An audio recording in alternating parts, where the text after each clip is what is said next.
And so with that, I do want to talk a little bit about another Rotarian who is very near and dear to me, and that is, he couldn't be here this weekend. He wanted to be terribly here, and that's Jim Vanderburg.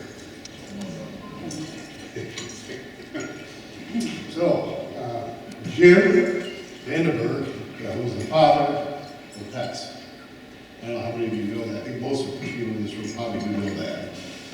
And Jim, I did not know that Jim was the father of pets until I became president of the club. Because by the time I was in the club, he wasn't around that much. He would show up occasionally. Didn't really know, just didn't know those people really, bowing to Jim, just what a great guy he was.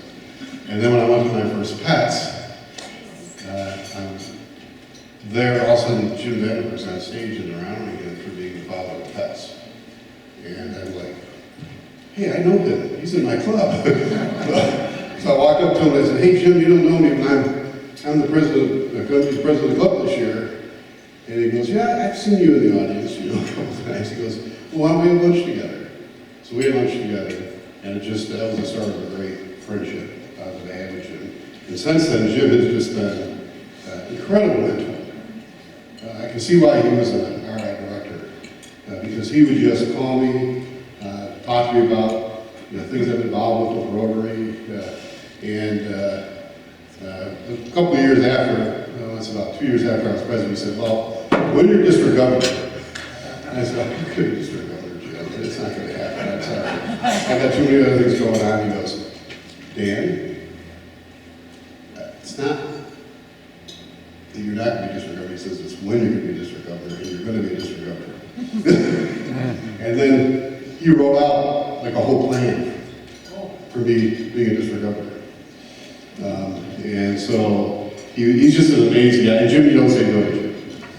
One thing you learn about Jim Vanderburg, you don't say no to the guy. He is just very, very powerful will. He makes things happen.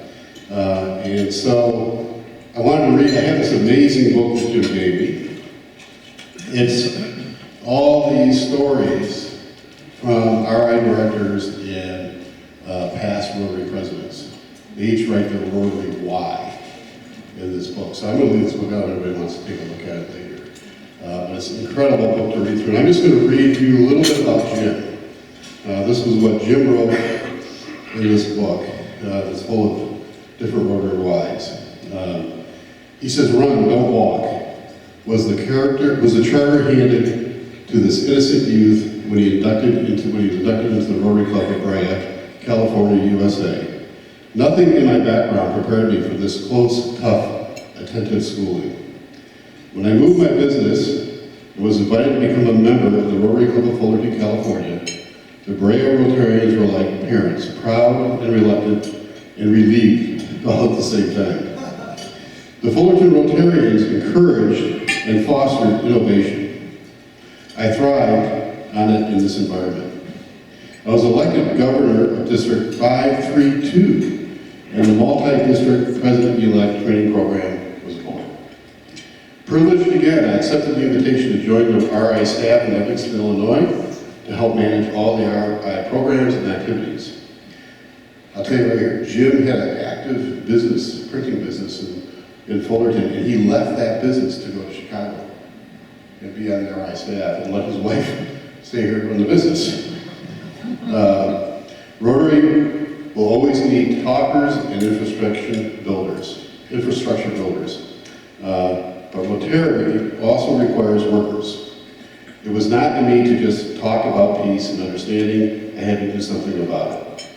I brought my research, planning, and writing skills to Egypt, Kenya, Zimbabwe, Malawi, Mexico, Indonesia, and the Philippines. The work became like oxygen, necessary to life. I have held, led, and looked into the eyes of malnourished children, watched a 10-year-old boy take his first tentative steps, climb steep, rugged mountain trails to work the remote villages, help orphans and abandoned children receive an education, and when necessary, went without food for 2 to 3 days. They saw about the children, went without food for 2 to 3 days. When elected to the RI board, I was still young, at least in attitude, innocence lost. The giving of time and talent is never a straight line. It's a circle, marked by a start and a finish, by success and failure. It's how we apply what we learn that determines whether our participation has value.